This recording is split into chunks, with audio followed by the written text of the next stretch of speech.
الحمد لله. إن الحمد لله نحمده ونستعينه ونستغفره ونعوذ بالله من شرور أنفسنا وسيئات أعمالنا.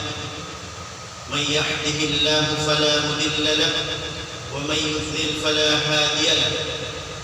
أشهد أن لا إله إلا الله وحده لا شريك له وأشهد أن محمدًا عبده ورسوله.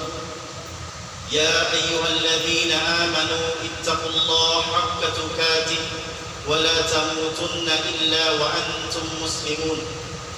يصلح لكم أعمالكم ويغفر لكم ذنوبكم ومن يطع الله ورسوله فقد فاز فوزا عظيما. أما بعد رب اشرح لي صدري ويسر لي أمري واحلل عقدة من lisani yafqahu qawli.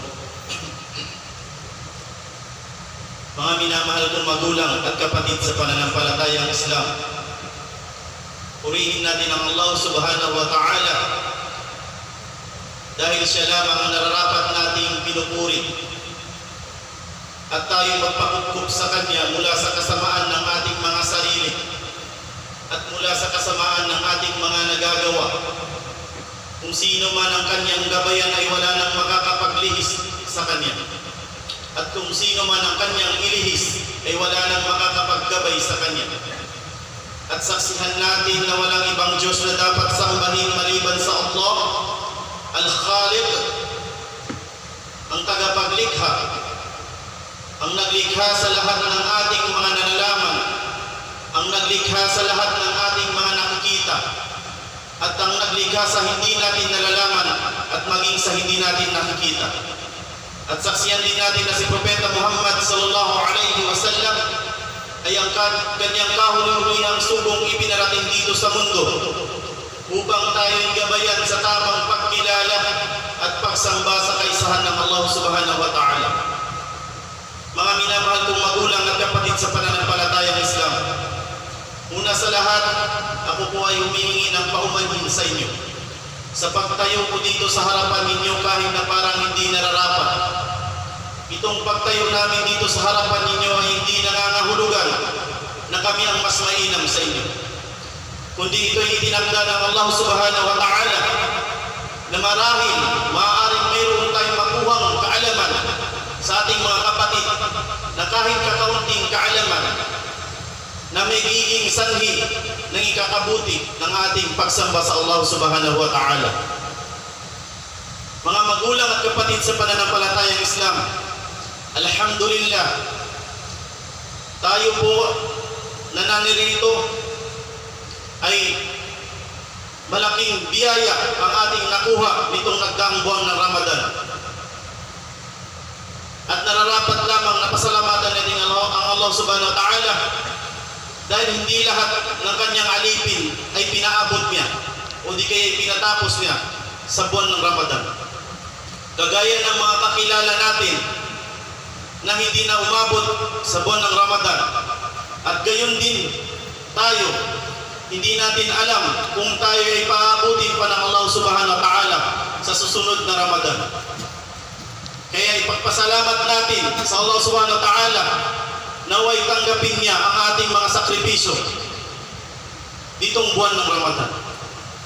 Mga magulang at kapatid sa pananampalatayang Islam, ang ating paksang tatalakayin ngayon ay patungkol sa tinatawag na barzakh.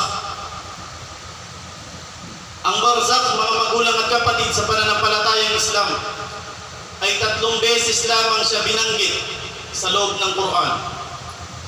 2 beses sa magkaparehas na tinutukoy ng Allah subhanahu wa ta'ala at 1 beses sa ibang ayat. Ang unang binanggit, isa sa binanggit ng Allah subhanahu wa ta'ala ay sinabi niya, binanggit niya sa Suratul Rahman. A'udhu billahi minash shaitanir rajim. Sinabi ng Allah subhanahu wa ta'ala, bainahuma barzakhun la yabghiyan. Humigit kumulang. Sinabi ng Allah subhanahu wa ta'ala sa wikang Tagalog, sa pagitan ng dalawang ito ay mayroong barzakh na nakaharang at alinman sa dalawa ay hindi maaaring maghalo.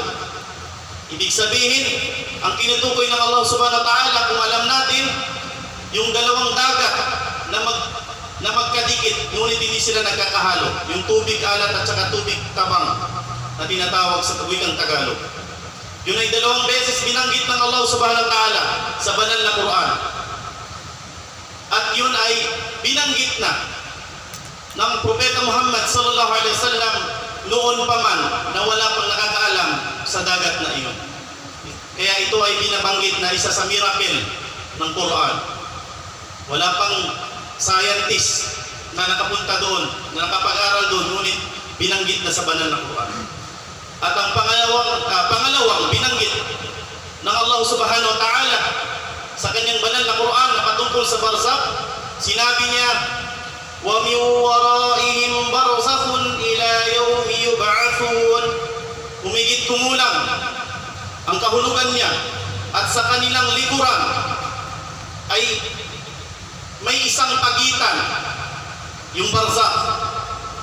Ibig sabihin dito, binanggit ng Allah SWT ang barzakh ay parang pagitan, hutan, maratawso, hutan siya. Hanggang sa sila ay bubuhayin muli. Wa min waraihim barzakhun ila yawmi yub'athun. Hanggang sila ay bubuhayin muli. Ibig sabihin, sa likuran ng pagkabuhay muli ng mga tao, ibig sabihin yung yawmul akhirah ay mayroong tinatawag na barzakh. Binanggit ng Allah SWT, una, literal na pagitan. Pangalawa, pagitan bago dumating ang araw ng paghuhukom. Ibig sabihin, pagitan, hautan sin dunya ini, pagitan ng itong mundo at ang kabilang buhay ay mayroong tinatawag na barzakh. Mga magulang at kapatid sa pananampalatayang Islam, ang barzakh ay pinag-aralan ng ating mga ulama, mga scholars.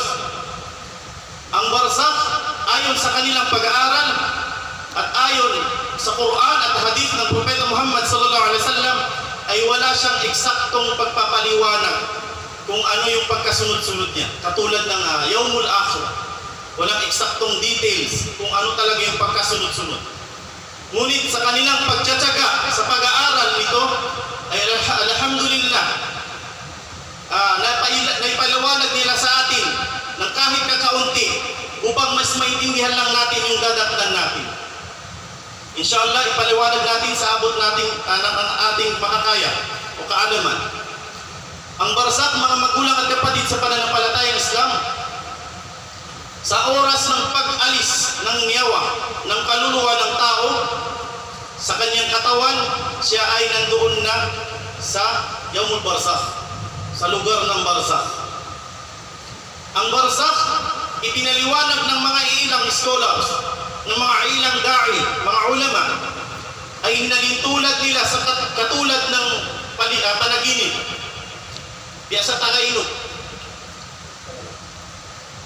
In tagailog, ang panaginip,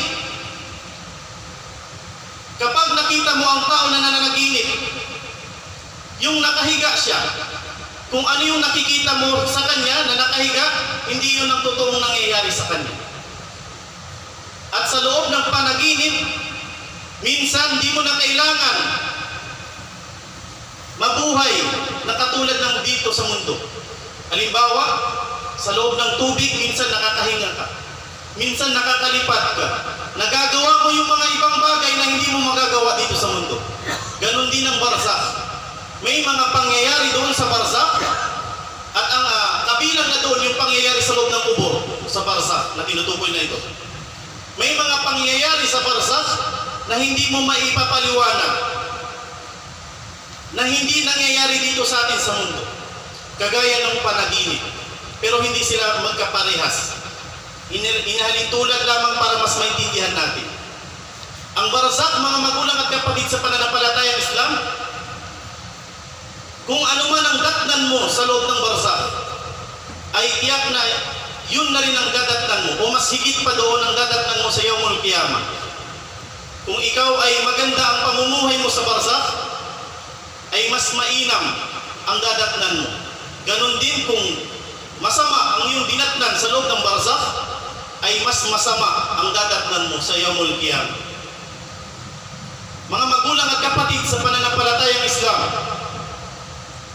ang barzakh ay nahati sa dalawa. Mayroong lugar ng mga bariman at may lugar ng mga bardusa, makasalanan. Mga mabubuting tao na sumusunod sa Allah subhanahu wa ta'ala at mga masasamang tao. Nabahagi siya sa dalawa. Sa loob ng barzakh, napakaraming binanggit ng Propeta Muhammad sallallahu alaihi wasallam na mga nangyayari doon. At minsan alam na rin natin yun. Kung ano yung mga nangyayari sa loob ng kubur na naririnig natin, yun ay nakabilang sa mangyayari sa loob ng barzakh. May binanggit ang Propeta Muhammad sallallahu alaihi wasallam, sinabi niya, kapag inalagaan natin ang ating yumaong mga kaibigan, minamahal sa buhay, ay pagandahin natin yung shroud, yung kukuputi, mga tausok, yung pagsapot sa ating mga yumaong minamahal sa buhay. Dahil bakit? Sinabi ng Propeta Muhammad sallallahu alaihi wasallam, sila ay nagbibisita-bisitahan sa loob ng kubur. Allahu Akbar. So ibig sabihin, yung literal na nakikita natin na mga kapatid natin na nilalagay sa loob ng kubur, hindi yun ang totoong nangyayari sa kanila. Kaya nga ito isa sa pagpapaliwanag ng mga ngaral sa Islam. Kung tayo ay tumira sa probinsya, may mga matatanda tayo na kapag mayroong yumaw sa kanila, ay lagi nilang sinasabi, alagaan ng mabuti. Alagaan na parang buhay pa rin. Hindi ibig sabihin na purket patay na ay hindi mo naaalagaan. Yun ay isang dahilan na maaaring napag-aralan nila noon ito, ngunit dahil sa walang library, walang nag-compile na mga hadith noong tayo ay pinadalhan ng Islam dito sa Pinas, marahil nawala yung original na hadith, ngunit yung practice nandun pa rin sa kanila. Yun ay patunay na sahih. May mga sahih rin silang ginagawa. Kahit na di nila alam yung hadith, di nila alam kung anong surah, di nila alam yung Arabic, yun ay patunay lamang na na-practice nila noon yung Islam. At sa kabila, sa loob ng barzakh, nabahagi sa dalawa. Ang unang lugar ay mga bariman. Sa lugar ng bariman, sa tuwing mayroong mamamatay na bariman, at kapag ito ay dinala na sa loob ng kubur, ang lahat ng mga bariman ay magsisipuntahan sila sa yumaong bariman na yun. Pupuntahan nila yung yumaong bariman na yun at tatanungin nila, kamusta na yung anak ko? Kamusta na yung apo ko? Yung kaibigan ko? Yung mga kakilala ko? Yung mga minamahal ko sa buhay? At kapag sinabi nung kakamatay lamang na bariman na yun na alhamdulillah, yung anak mo, yung apo mo ay bariman din, sumusunod sa kautusan ng Allah Ta'ala, sila ay matutuwa. Bakit? Dahil alam nila kung ano ang dadatnan ng kanilang naiwan dito sa mundo. Kaya yung mga minamahal natin na nauna na sa atin, sila ay nag-aantay sa atin. Nag-aantay sila sa atin. Ito'y taliwas sa paniniwala ng ibang relihiyon na kapag namatay ang tao, ay binabantayan nila tayo. Hindi po. Sa atin, sa Islam, wala na pong koneksyon mula sa barzakh papuntang dunya. Kaya nga tinatanong nila yung bagong yumao kung ano yung nangyayari sa atin dito. Wala nang koneksyon ang barzakh papuntang dunya. Gayon din tayo sa kanila. Walang koneksyon. Ito'y paniniwala na itinuro sa atin ng Propeta Muhammad sallallahu alaihi wasallam. At kapag tinanong nila na alhamdulillah, yung anak mo ay sumusunod sa kautusan ng Allah Ta'ala, sila ay matutuwa. Dahil alam nila makakasama ka pa nila. Makakasama mo pa sila ulit. Ano ang dalil natin Sinabi ng Allah subhanahu wa ta'ala sa banal na Quran, وَالَّذِينَ آمَنُوا وَاتَّبَعَتْهُمْ ذُرِّيَّتُهُمْ بِإِيمَانٍ أَلْحَقْنَا بِهِمْ ذُرِّيَّتَهُمْ. Humigit kumulang, sinabi ng Allah subhanahu wa ta'ala, at yaong mga naniniwala. Ibig sabihin, bariman. Kung bariman yung mga kaninunuan mo, bariman yung tatay at nanay mo, yung lolo at lola mo, yung mga tito-tita mo, na nakikita mo na nagdadasal 5 beses sa isang araw, nagsasaum, nagpa-fasting sa buwan ng Ramadan, hindi nagsasalita ng masama sa kapwa. Dahil ito yung mga kaugalian ng ating mga ninuno. Kulang sila sa knowledge, ngunit practice nandun sa kanila. Pagbugbog, ito kanila. Kung nakita mo yun, at sinundan mo, sinabi ng Allah subhanahu wa ta'ala, silang mga ayaong mga silang naniniwala at kanilang mga supling, mga kaapuhan na sumunod sa kanilang paniniwala, sinabi ng Allah subhanahu wa ta'ala, sila ay aming pagsasama-samahin sa kanilang mga supling. Allahu Akbar. Ibig sabihin, yung inihiling mo na makasama sila ay mayroong pang chance. Kapag tinanong mo yung mga matatanda sa atin, tanungin mo ang matatanda sa atin, ano ang gusto nilang balikan? Walang ibang sasagot sa iyo, kundi yung kabataan nila. Bakit? Hindi dahil sa magkakasama sila matulog, dikit-dikit sa sahig. Hindi dahil sa simpleng pagkain lamang.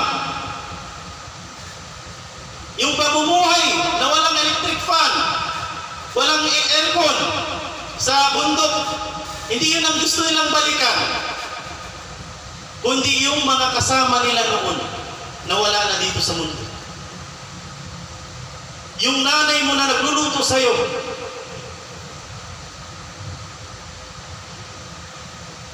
yung tatay mo na nakikita mo, sa kada hapon na pag-uwi, yun ang gusto mong balikan.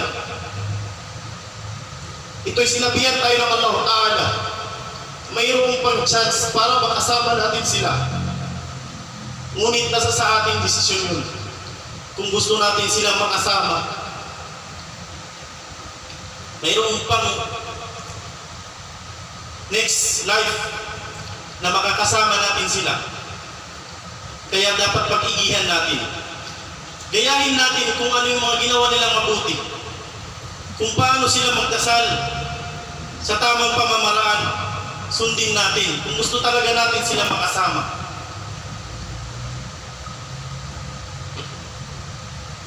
At kapag nakita nila na wala doon yung anak kanilang apo, dahil sa barzakh, kagaya ng binanggit natin, ang barzakh, bago dumating ang yaumul qiyamah, ay ang mga tao na mamamatay ay nandoon pa rin sa barzakh. Ibig sabihin, estimated years mula kay Adam alayhi salam hanggang ngayon ay nasa 10,000 years na, more or less. Ibig sabihin, lahat ng namamatay ngayon mula kay Adam hanggang ngayon ay nandoon pa rin sila sa loob ng bitibingan. Nasa loob pa rin sila ng barzakh. So imagine, 60 to 70 years lamang ang buhay natin dito. Maswerte na pag sumubra, pero madalas kulang. Nakita na natin ng ilang buwan, bulto-bulto kung ilan ang mamamatay. 100, 1,000, isahan. Hindi natin malalaman kung mapapabilang pa ba tayo doon sa abot na 60 to 70 years. Dahil yung mga namatay nung nakaraan, hindi nila alam. Kaya pag-isipan natin ng maigi. Yung 60 to 70 years na paninirahan dito, o di kaya yung napakatagal na pamumuhay doon sa loob ng barzakh. Hindi naman tayo binawalan ng Allah Ta'ala mamuhay ng mapayapa dito, na marangya. Ngunit kailangan isabay mo yung pag-iibada, yung mga kautusan ng Allah Subhanahu wa Ta'ala. Ganun ang mangyayari at ang nangyayari sa isang lugar sa barzakh, sa lugar ng mga bariman, at sa kabilang dako, kabilang lugar, ang lugar ng mga pardusa, Kapag ang bardusa ay namatay na, ang makasalanan ay namatay na, at nilagay na siya sa loob ng libingan, anong sasabihin ng lupa? Ya Abdullah, napakatagal na kitang iniintay. Ikaw na yung maapak-apak sa akin na hindi sumusujud sa Allah subhanahu wa ta'ala. Ngayon ay pararamdam ko sa iyo kung ano yung kapalit ng mga ginagawa mo dito sa mundo. At napakaraming hadith na binanggit ng Propeta Muhammad sallallahu alaihi wasallam kung ano yung mga nangyayari, kung ano ang mangyayari sa mga bardusa doon sa loob ng libingan. Isa na roon yung pinaka-kilala na sinabi ng Propeta Muhammad sallallahu alaihi wasallam, itong ribs natin ay magpapalitan. Yung nasa kaliwa pupuntang kanan, yung kanan pupuntang kaliwa. Ganito mismo ang sinabi ng Propeta Muhammad sallallahu alaihi wasallam. Dahil sa pag-ipit sa kanya sa lupa. Ganun ang sasapitin ng makasalanan, bardusa, sa loob ng libingan. At darating ang dalawang malaika, si Munkar at saka si Nakir. Isang araw, mayroong hadith ng Propeta Muhammad sallallahu alaihi wasallam, isang araw tinanong siya ng Jibril alaihi salam tungkol kay Munkar at saka si Nakir. At nung pinaliwanag niya ni Propeta Muhammad sallallahu alaihi wasallam kay Jibril alaihi salam, ay tinuruan siya ni Jibril alaihi salam. Sabi niya, ya Propeta Muhammad sallallahu alaihi wasallam, si Munkar at saka si Nakir, ang kanilang mga mata ay parang umiilaw. Kung tumira ka sa probinsya, meron doon kwento-kwento kapag nakakita ka daw ng dalawang mata na umiilaw, delikado daw yun, mapanganib. So imagine, kaharap mo na sa loob ng libingan yung kinatatakutan mo na noon sa probinsya, na mas matindi pa dahil yun totoo, yun kwento-kwento lang. At sinabi ng Jibril alayhi salam, si Munkar at saka si Nakir, yung kanilang ngipin, pangil ay parang ng toro. Tapos yung buhok nila aabot sa lapag. Yung kanilang boses parang kumukulog, yung magdaugtog. At ang kanilang hininga ay parang may apoy, mainit. At sila ay tinanggalan ng Allah Ta'ala ng awa. Tinanggalan sila ng paningin, pandinig. Kaya nga kahit magmakaawa ka pa doon, hindi ka nila maririnig, hindi ka nila nakikita. At wala silang awa. Kaya dadaktan mo talaga doon sa loob ng libingan kung ano yung ginagawa mo dito sa mundo. At kapag sila ay magtatanong, man rabbuka, madinuka, kapag di mo nasagot, ay papaluin ka ng palakol. Yung palakol na yon, sinabi ng mga ulama, kahit ipunin pa ang lahat ng mga tao at mga jinn, kahit kakaunti, hindi siya magagalaw sa sobrang bigat mo. Ipapalo yun sa'yo. Gaano kabigat? Yung 60 to 70 years na pinagpalit mo doon sa loob ng libingan. At ang dadatnan mo pa sa Yawmul Qiyamah ay mas matindi pa. At bubuksan ang pintuan ng paraiso sa iyo. Ngunit kapag ikaw ay bardusa, saglit lang. Ipapakita lang sa iyo ng Allah Ta'ala upang ikaw ay magsisi, upang malaman mo kung ano yung mga sinayang mo na pagkakataon dito sa mundo. At bubuksan ang pintuan ng impyerno, at yun ay makikita mo. Kaya makakapagdua ang bardusa, ang makasalanan, ya Allah, huwag mo nang paratingin ang Yawmul Qiyamah. Bakit? Dahil alam niya na yung dadatnan niya. Iba pa yung mga ahas na 99 serpent nakakagat sa iyo. Yung bisa ng laway ng ahas na yun. Sinabi ng Propeta Muhammad sallallahu alaihi wasallam, kapag yun ay tumulo dito sa mundo, yung isang tulo lang, ay mamamatay ang lahat. Ganon kabisa yung kamandag niya. At yun ay kakagat sa iyo. At napakarami pang mga mangyayari doon. Wa na'udhu billah. Kaya pag-isipan natin mga magulang at kapatid sa pananampalatayang Islam, maiksi lang ang buhay natin dito sa mundo. Bukas makalawa o baka sa susunod na Jumaa, may mga kakilala tayo dito na hindi na natin kasama. Kaya pag-isipan natin mabuti. Paalalahanan natin ang ating mga sarili. Unang-una sa ating sarili. Wa aqulu qawli hadha wa astaghfirullahi wa lakum wa lisa'iril muslimin fastaghfiruhu innahu huwal ghafurur rahim.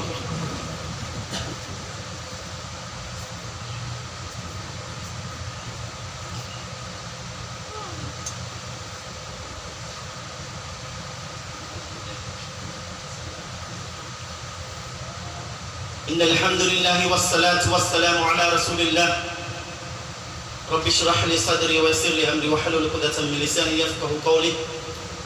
Sinabi ng Allah subhanahu wa ta'ala, Ya ayyuhalladhina amanu ittaqullaha haqqa tuqatih wa la tamutunna illa wa antum muslimun. Umigit kumulang sinabi ng Allah subhanahu wa ta'ala, tayong mga naniniwala, katakutan natin ang Allah ta'ala ng totoong pagkatakot, pagsusunod sa kanyang mga kautusan at paglayo sa kanyang pinagbabawal. Wala tamutunna illa wa antum muslimun. At tayo'y magpalayo. Huwag nating hahayaan na mamatay tayo na hindi tayo isang Muslim, na hindi tayo mananampalataya sa Allah Ta'ala. Mga magulang at kapatid sa pananampalatayang Islam, bago ko tapusin itong khutbah, mayroong sinabi ng Propeta Muhammad sallallahu alaihi wasallam doon sa libingan, kapag ang tao ay nasa loob na ng libingan, kung anuman ang mga ginawa mo dito sa mundo, nakabutihan o di kay kasamaan, yun ang dadalhin mo doon sa libingan. Ngunit, sinabi ng Propeta Muhammad sallallahu alaihi wasallam, maliban sa tatlo, ay wala na, cut na kung ano yung kabutihan na magagawa mo o madadala mo doon sa libingan. At kasama doon, yung pagkakaroon ng anak na mabuti. Sinabi ng Propeta Muhammad sallallahu alaihi wasallam, tatlong bagay na nagagawin natin dito sa mundo na madadala pa rin natin doon sa kabilang buhay. Unang-una, ang ilman nafi, ang pagtuturo ng kaalaman, kahit yung simpleng pag-ablution, pag-aabdas, pag-ail, ituro mo yan. Dahil lahat ng magagawa niyan ay meron ka pa rin kabutihan. So kung yung naturuan mo ay nabuhay ng 60 years, na 5 beses sa isang araw na nag-aabdas, nag-ail, may kabutihan ka doon. Kahit yung mga maliliit na bagay, huwag nating maliitin. Dahil minsan yan ang magtutulong sa'yo sa kabilang buhay. Pangalawa, yung sadaka, halimbawa sa masjid, o sa madrasa, o sa daanan, o di kayo tumanim ka ng puno. At pag yun ay lumaki, mayroong sumilong, mayroong kumain ng prutas, may kabutihan ka pa rin doon. At ang pangatlo, yung pagkakaroon ng anak na baraiman. Bakit? Dahil sinabi ng Rasulullah sallallahu alaihi wasallam, mayroong pangyayari doon sa libingan na magugulat ang tao na ang kanyang ilaw ay lumalakas-lakas. Magkukusog-kusog bihan yung ilaw niya. Yung ilaw na yun ay nakabase sa kung ano ang ibada mo dito sa mundo. Kung marami ang ibada mo dito sa mundo, malakas ang ilaw mo sa libingan. Pag mahina ang ibada mo dito sa mundo, mahina ang ilaw mo sa libingan. At may pagkakataon, sabi ng Propeta Muhammad sallallahu alaihi wasallam, lumalakas-lakas yung ilaw na yun. At nagtataka ang mga tao kung bakit lumalakas yung ilaw na yun. Ang paglakas, ang sanhi ng paglakas ng ilaw mo, ibig sabihin na dadagdagan yung ibada mo, yung kabutihan mo. Kung ikaw ay delikado doon sa barzakh, maaari ka pang mailigtas dahil sa tatlong bagay na iyon. Kung ikaw ay nasa ibaba, nasa baba ka ng palapag, kumbaga, ng sulha, ng paraiso, o kaya mababa ang iyong status doon sa loob ng barzakh, maaari pang umangat. Maliban dahil sa tatlo na iyon. At kapag ang tao ay nagtataka siya, lumalakas-lakas ang ilaw niya. Sinabi ng Propeta Muhammad sallallahu alaihi wasallam, maaaring dahil sa tatlo na yun. Kaya yung halimbawa, kung mayroon kang anak na bariman, mararamdaman mo pa rin doon. Dahil sa paglakas ng ilaw. So ganun din tayo. Yung mga yumao nating mahal sa buhay, mararamdaman pa rin nila yung kung ano yung ginagawa ko dito. Kung gusto mo maramdaman ka ng yung minamahal sa buhay na nauna na sa atin, gumawa ka ng ibada. Mararamdaman nila. At kailangan mong paniwalaan ito. Sinabi ito ng Propeta Muhammad sallallahu alaihi wasallam, dapat wala tayong pagdududa sa Quran at saka hadith ng Propeta Muhammad sallallahu alaihi wasallam. Kaya mga minamahal kong magulang at kapatid sa pananampalatayang Islam, pagsumikapan natin alamin ang mga Islam, hindi po nagpapagalingan ang Islam. Tayo ay nagtutulungan para magtagumpay dito sa mundo hanggang sa kabilang buhay. Hindi po tayo nagpaparamihan ng kaalaman, kundi nagtutulungan.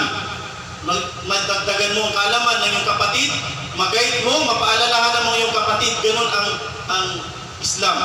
Ganun ang dapat ang bariman, lalong-lalo na ganun ang mga Muslim dapat.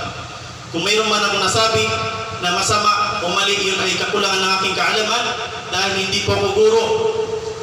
Ako ay nag-aaral pa lang din po, nananaliksik lang din po sa ating mga kaguruan. Kung mayroon tumama, yun ay galing sa Allah subhanahu wa ta'ala, paalala sa atin, muna sa aking sarili at sa inyo. Inna Allah wa malaikatahu yusalluna 'alan nabiy ya ayyuhalladhina amanu sallu 'alaihi wa sallimu taslima. Allahumma salli 'ala Muhammad wa 'ala ali Muhammad kama sallaita 'ala Ibrahim wa 'ala ali Ibrahim wa barik lana Muhammad wa 'ala ali Muhammad kama barakta 'ala Ibrahim wa 'ala ali Ibrahim fil alamin innaka Hamidum Majid. Wa qala rabbukum ud'uni astajib lakum amin ya rabbal alamin. Bismillahirrahmanirrahim. Alhamdulillahi rabbil alamin arrahmanir rahim.